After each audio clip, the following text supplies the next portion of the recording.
Saudara-saudara, sebelum kita membaca dan merenungkan firman Tuhan, marilah kita berdoa, mohon bimbingan Roh Kudus. Kita berdoa.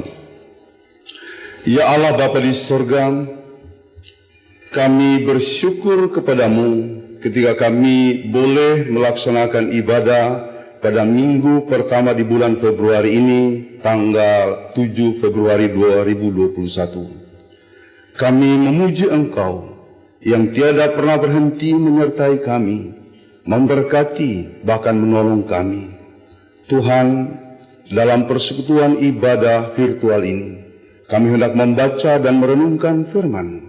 Urapilah kami dalam kuat kuasa Roh-Mu yang kudus, sehingga oleh hikmat-Nya kami mampu mengerti kehendak Tuhan, dan terutama dapat melakukannya dalam kehidupan kami setiap hari. Dalam nama Tuhan Yesus, kami sambut firman-Mu. Amin. Pembacaan firman Tuhan diambil dari Roma 12 ayat 1 sampai dengan ayatnya yang ke-8. Roma pasal 12 ayat 1 sampai dengan ayatnya yang ke-8. Demikian kami membacakannya. Karena itu, saudara-saudara, demi kemurahan Allah, aku menasihatkan kamu supaya kamu mempersembahkan tubuhmu sebagai persembahan yang hidup, yang kudus dan yang berkenan kepada Allah. Itu adalah ibadahmu yang sejati. Janganlah kamu menjadi serupa dengan dunia ini, tetapi berubahlah oleh pembaharuan budimu, sehingga kamu dapat membedakan manakah kehendak Allah, apa yang baik, yang berkenan kepada Allah dan yang sempurna. Berdasarkan kasih karunia yang dianugerahkan kepadaku, aku berkata kepada setiap orang di antara kamu, janganlah kamu memikirkan hal-hal yang lebih tinggi daripada yang patut kamu pikirkan, tetapi hendaklah kamu berpikir begitu rupa, sehingga kamu menguasai diri menurut ukuran iman yang dikaruniakan Allah kepada kamu masing-masing. Sebab sama seperti pada satu tubuh, kita mempunyai banyak anggota, tetapi tidak semua anggota itu mempunyai tugas yang sama. Demikian juga kita, walaupun banyak, adalah satu tubuh di dalam Kristus, tetapi kita masing-masing adalah anggota yang seorang terhadap yang lain. Demikianlah kita mempunyai karunia yang berlain-lainan menurut kasih karunia yang dianugerahkan kepada kita. Jika karunia itu adalah untuk bernubuat, baiklah kita melakukannya sesuai dengan iman kita. Jika karunia untuk melayani, baiklah kita melayani. Jika karunia untuk mengajar, baiklah kita mengajar.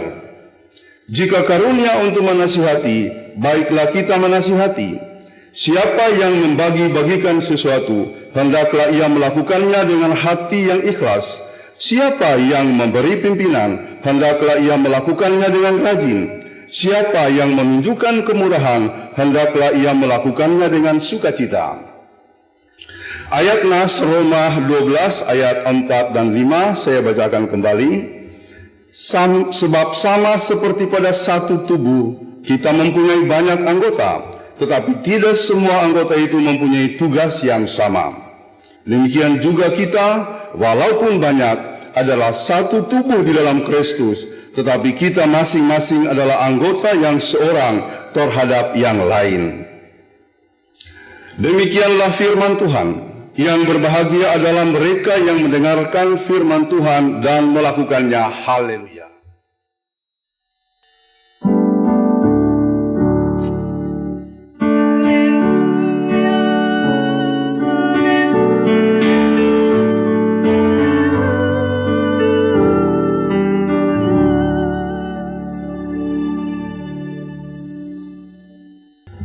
Salam, salam damai sejahtera kepada Bapak Ibu Saudara-saudara seluruh jemaat yang mengikuti ibadah ini dari rumah masing-masing, baik jemaat GKI Pulau Mas ataupun Bajem Harapan Kita Bekasi.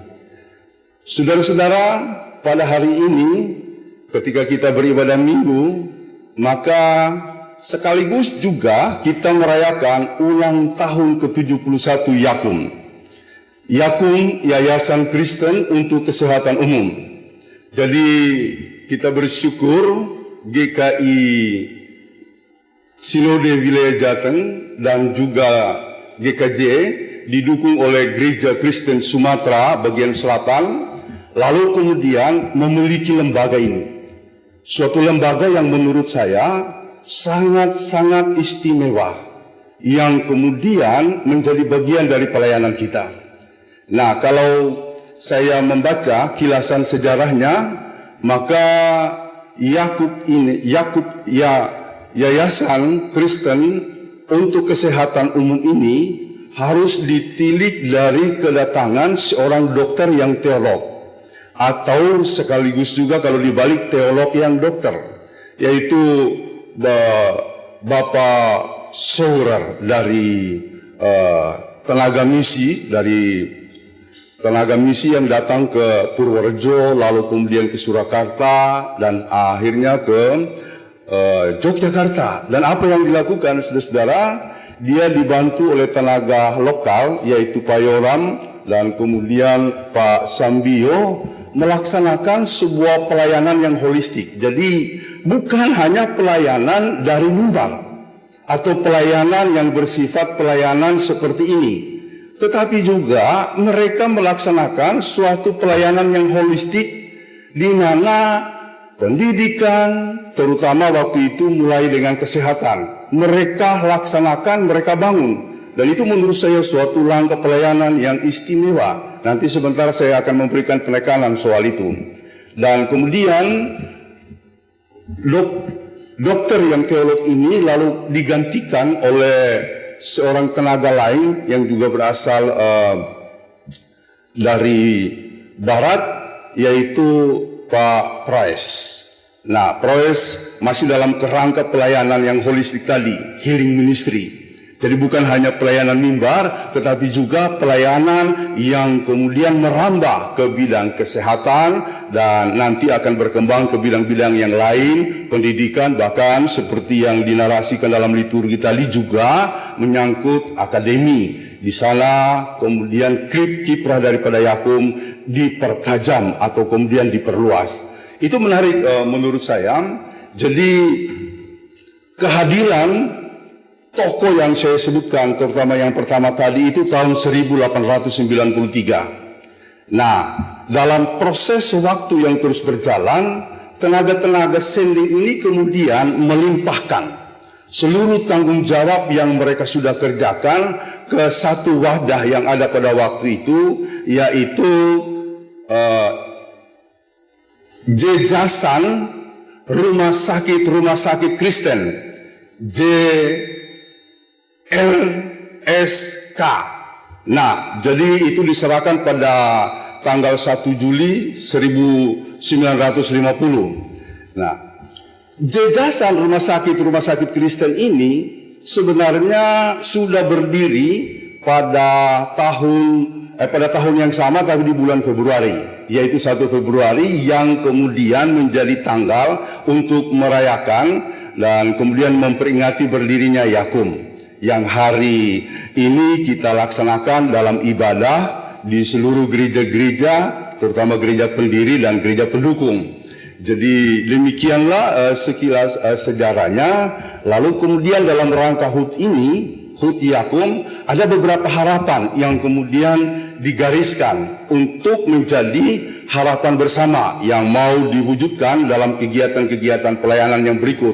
Yang pertama, harapannya adalah mengembalikan citra Yakum sebagai lembaga Kristen atau sebagai wadah pelayanan Kristen. Yang kedua, mengeratkan kerjasama dan kebersamaan, terutama dengan gereja-gereja pendiri, termasuk gereja-gereja pendukung, Gereja Kristen Sumatera bagian selatan tadi atau mitra-mitra yang lain.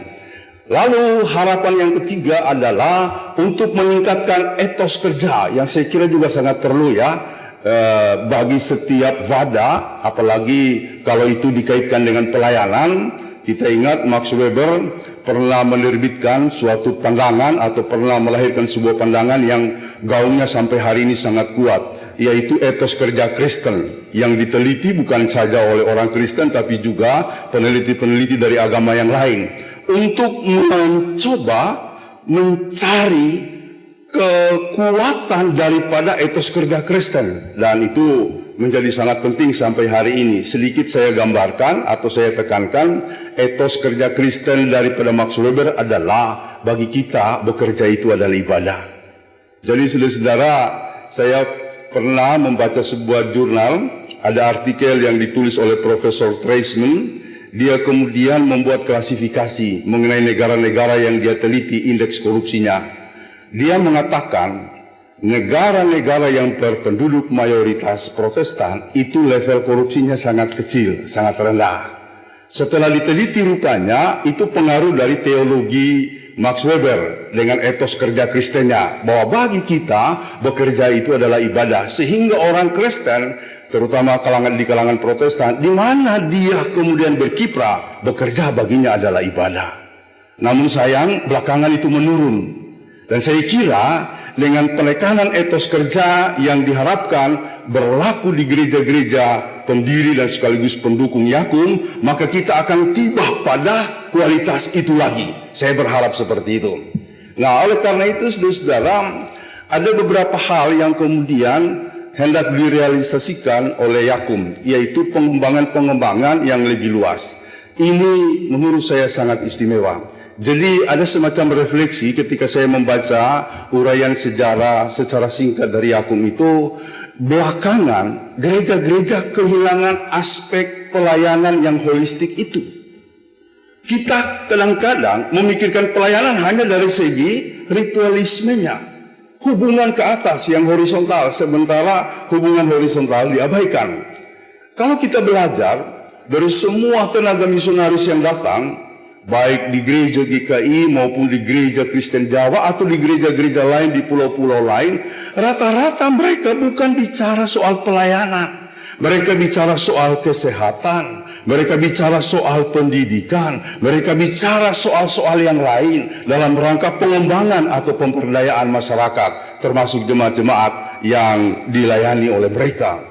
Saudara-saudara, ada satu kisah, ini menggelitik saya, yang diceritakan oleh almarhum Profesor Sulaso Sopater.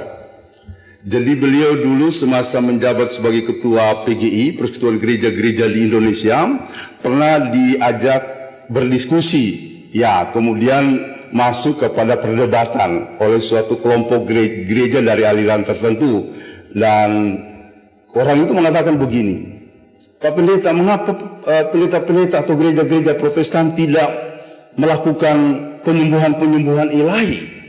Ya, dia menjelaskan bahwa penyembuhan ilahi itu memang penting, tapi bukan hanya itu satu-satunya cara Tuhan untuk melaksanakan kuasa penyembuhannya. Namun orang itu tidak puas, sehingga Profesor Sulaso Sopater agak dengah begitu ya, sehingga dengan sedikit reaktif dia mengatakan begini, kami memang tidak melakukan suatu ritual ibadah penyembuhan secara khusus seperti Anda atau seperti gereja-gereja yang Anda layani. Tetapi bagi kami kuasa Allah bekerja begitu luas. PGI mempunyai rumah sakit yang disebut Rumah Sakit PGI Cikini. Dan Anda tahu setiap hari orang yang sembuh dari sakitnya itu puluhan di sana. Tapi kami tidak berbangga. Sementara Anda mungkin hanya menyembuhkan 1-2 dalam seminggu atau setiap kali ada KKR. Rumah Sakit Cikini menyembuhkan puluhan setiap hari. Apakah itu bukan pekerjaan ilahi? Apakah itu bukan pekerjaan Tuhan? Itu juga pekerjaan Tuhan. Baru orang itu diam. Jadi yang mau dijelaskan oleh Pak Sulaso Sopater, pekerjaan Allah itu luas.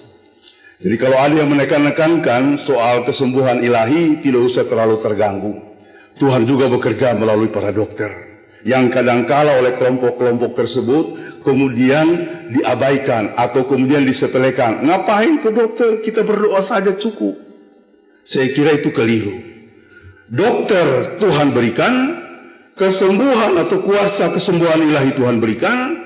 Para suster, para perawat, mungkin zaman dulu ada dukun-dukun yang begitu berjasa menolong orang-orang untuk melahirkan, atau juga ada kesembuhan-kesembuhan yang mereka hasilkan dari pelayanan mereka.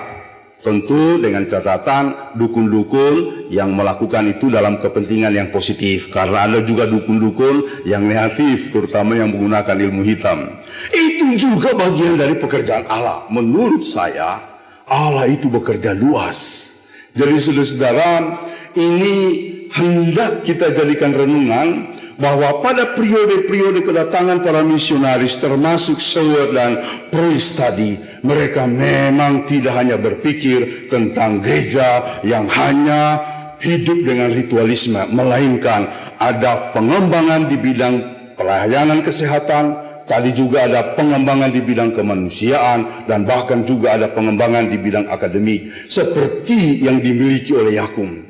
Jadi gereja-gereja pendukung Yakum, bahkan gereja-gereja pendiri harus memberikan semacam dukungan full supaya pelayanan Yakum ini makin berkembang, dan kita perlukan itu. Apalagi Yakum sekarang punya unit-unit pelayanan yang lebih banyak. Ada unit rumah sakit, ada unit pelayanan kemanusiaan, dan itu luar biasa menurut saya. Ada unit akademik karena mereka punya lembaga-lembaga pendidikan. Itu adalah pelayanan yang holistik, ya, suatu pelayanan yang komprehensif, dan gereja harus kembali kepada langkah seperti itu. Karena belakangan saya lihat gereja mulai mengerdilkan dirinya hanya pada ibadah-ibadah seperti ini. Seolah-olah tugas gereja hanya melakukan ibadah, padahal itu hanya satu bagian. Penting memang ibadah, tapi tidak kalah pentingnya juga pelayanan-pelayanan yang lain. Dan itulah sebabnya pada saat kita merayakan HUT ke-71 Yakum yang kita rayakan hari ini, maka dilemparkanlah suatu tema atau disodorkanlah suatu tema. Bersama Yakub, Yakub bersama. Artinya kita terutama gereja pendiri dan gereja pendukung harus mengambil komitmen bersama-sama dengan seluruh orang yang ada di lingkungan atau sivitas Yakum. Kemudian akan mengkonsolidasi diri supaya kita satu adanya. Lalu kemudian tema tadi akan terwujud. Kita bersama-sama untuk Yakum, dan lalu kemudian sesudah itu pada gilirannya nanti Yakum hadir untuk kebersamaan yang luas. Pelayanannya untuk orang-orang yang di luar sana di mana mereka dibutuhkan. Jadi itu hal yang sungguh sangat perlu ditekankan dalam kaitan dengan Yakum. Nah, pembacaan Alkitab hari ini sungguh menarik untuk kita jabarkan dalam rangka memaknai pelayanan Yakum ke depan. Yang pertama, kita akan menekankan pembacaan atau ayat nasnya, yaitu dari Roma pasal 12 ayatnya yang keempat sampai ayatnya yang kelima. Sebab sama seperti pada satu tubuh kita mempunyai banyak anggota, tetapi tidak semua anggota itu mempunyai tugas yang sama. Jadi kebersamaan kita digambarkan oleh Paulus seperti satu tubuh. Ada latar belakang yang kemudian melahirkan ide ini untuk jemaat-jemaat yang dilayani Paulus, terutama jemaat di Roma. Rupanya hidup orang pada waktu itu mulai terpolarisasi. Terpolarisasi artinya mulai ada pengelompokan.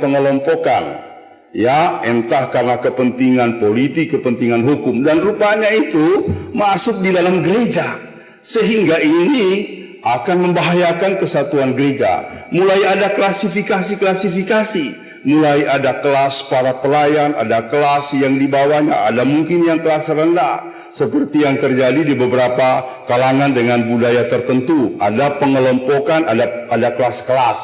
Nah, Paulus selalu mendobrak kemungkinan-kemungkinan yang dapat merusakkan jemaat dalam kebersamaannya dengan apa yang kita dengarkan tadi. Kita ini seperti satu tubuh, banyak anggota, tetapi tiap-tiap anggota punya tugas yang berbeda-beda. Saudara-saudara, saya kira bagian ini sudah sangat familiar bagi kita. Namun saya punya kepentingan untuk membahasakannya seperti ini. Kepentingannya adalah bahwa di dalam tubuh kita ada banyak anggota yang tidak mungkin disamakan perannya. Mata untuk melihat, tangan untuk melakukan tugasnya sebagai tangan, menjangkau, mengangkat, menulis, ya. kaki untuk berjalan, atau menendang bola kalau dia pemain sepak bola, bukan menendang anggota keluarganya ya. Kemudian telinga untuk mendengar, hidung untuk mencium, mulut ya, gigi untuk mengunyah. Masing-masing punya tugas yang menurut saya perlu dihayati oleh gereja sekarang. Karena ada kecenderungan orang untuk meraih suatu jabatan pelayanan yang sama. Lalu kemudian kalau tidak sampai di situ seolah-olah bagian-bagian yang lain tidak terlalu penting. Keliru. Kalau menurut penekanan dari Paulus, semuanya sama. Mau dia berada di tataran kepala, mau dia berada di tataran badan, mau dia ada sebagai tangan atau sebagai kaki, semua nilainya sama, hanya perannya yang berbeda-beda. Tolong ini diingat, jangan sampai kemudian ada klasifikasi pekerjaan yang lebih rohani, yang lain tidak lebih rohani, atau ada polarisasi, kelompok ini lebih penting dan kelompok lain tidak ada apa-apanya. Itu harus dihindari, dan Paulus memberikan bahasa yang sungguh sangat indah untuk kita pada hari ini, dan itulah yang harus kita praktekkan, saudara-saudara. Jadi kalau umpamanya kita melihat ada pendeta dia melaksanakan tugas luar biasa, ya saya kagum sama pendeta-pendeta yang hebat. Tapi pada saat yang sama, kalau saya lihat koster lalu kemudian membersihkan lantai, maka saya pun harus kagumnya sama dengan pendeta yang hebat tadi. Tidak boleh dibeda-bedakan, karena tidak mungkin pendeta itu bisa melaksanakan tugasnya kalau tidak ada koster, kalau tidak ada majelis, kalau tidak ada orang lain.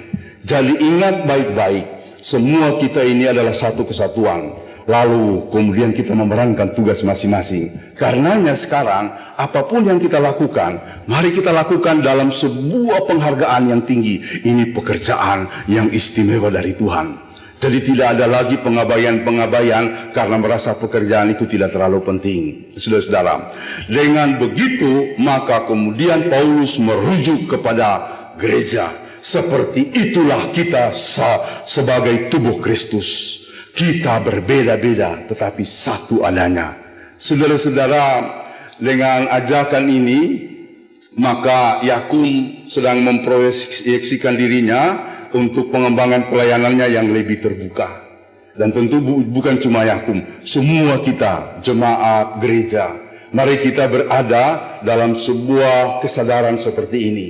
Peran-peran yang kita mainkan itu sangat penting artinya bagi kesatuan tubuh Kristus. Oleh karena itu, kemudian kita diajarkan untuk mengenali diri. Ya, karena orang yang tidak mengenal dirinya itu bahaya. Dia mungkin akan kehilangan jati diri. Jadi ya saya memahami diri saya. Tentu proses pengenalan yang paling efisien efektif bukan dengan menilai diri sendiri, melainkan dengan berdiskusi, dengan bergaul bersama Pak Timo atau bersama ibu bapak yang lain, lalu saya dapat masukan. Bisa saja apa yang saya lakukan menurut saya baik, tapi menurut Pak Timo itu tidak tepat. Mungkin harus diperbaiki. Nah itu perlu. Ini bagian dari proses mengenal diri. Orang yang tidak bersosialisasi atau tidak ada dalam persekutuan, dia seringkali akan mengalami kelumpuhan dalam memahami dirinya sendiri. Jadi langkah pertama untuk mengembangkan tugas kebersamaan kita adalah kita harus mengenal diri kita. Yang kedua, menerima diri. Jadi saya harus menerima diri saya apa adanya. Kadangkala kita menjadi korban daripada iklan, ya. Iklan-iklan sekarang ini kan berotot-berotot begitu ya.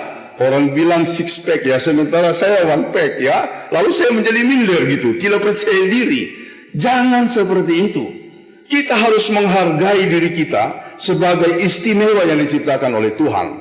Nah, sesudah kita bisa menerima diri, maka kita akan mampu untuk melakukan hal-hal yang penting yang perlu bagi kebersamaan. Jadi inilah ajakan dari Yakub untuk kita semua, supaya kita mampu bekerja sama, lalu kemudian mampu untuk hidup bersama-sama.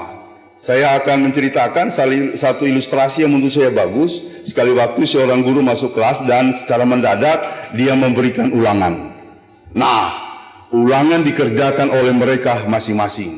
Mereka pun segera melaksanakan, anak-anak murid pun melaksanakan pekerjaannya. Jadi ada yang mengerjakannya dengan lancar, ada yang kemudian kebingungan, gelisah, karena tidak bisa memecahkan soal-soal yang ada. Setelah 10 menit berjalan, lalu guru mengatakan, sekarang soal-soal itu kerjakan bersama-sama. Kemudian mereka bertemu satu dengan yang lain, lalu berdiskusi.